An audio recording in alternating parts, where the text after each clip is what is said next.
Does the human body have any controlling unit? Yes, it is the brain. The human body is a complex system controlled by the most important organ, the brain. The information is processed and stored in the brain.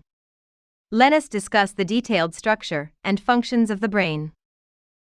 Brain, the central organ of the nervous system, is a soft tissue embedded in a bony box called the cranium.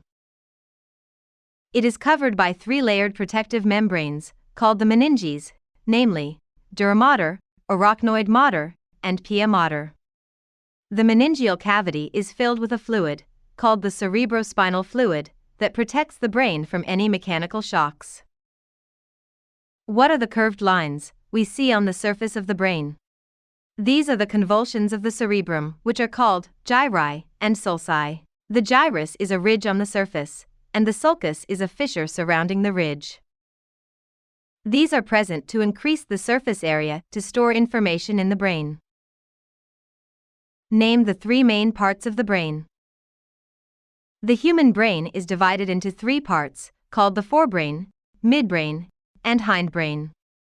The forebrain includes the cerebrum and the diencephalon region. The midbrain includes the corpora quadrigemina. The hindbrain includes the cerebellum, pons, and medulla oblongata. The brainstem is formed by the midbrain, pons, and medulla oblongata of the hindbrain. It is located between the pons and the spinal cord, and it is only about 1 inch long. Talking about parts of the forebrain, the cerebrum is the largest part of the brain, and is the main part of memory and intelligence. The cerebrum is divided into two hemispheres, namely, the left and right hemispheres. Each cerebral hemisphere controls the opposite side of the body. Moreover, the hemispheres are further divided into 4 lobes, called the frontal lobe, temporal lobe, parietal lobe, and occipital lobe, controlling different activities of the brain. The cerebral hemispheres are responsible for controlling activities like speaking, writing, listening, thinking, comprehending, and many more vital activities of the body.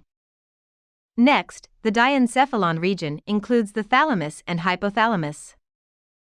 The thalamus is where sensory and other impulses go and combine. Diencephalon helps in regulating consciousness, alertness, and sleep. It also helps in relaying sensory and motor signals to the cerebral cortex. The midbrain includes the corpora quadrigemina, which controls the coordinated movements of the head, eyes, and ears. Moving on, let us know about the hindbrain made up of the cerebellum, medulla oblongata, and the pons. The cerebellum is located behind and below the cerebrum. This is also called the little cerebrum.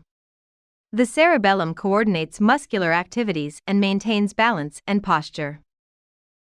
The medulla oblongata forms the last part of the brainstem and is connected by pons to the midbrain.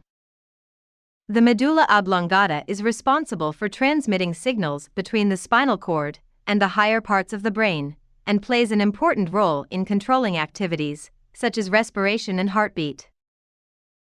Pons is responsible for relaying the information between the forebrain and hindbrain. Hence, we have understood the different parts of the brain.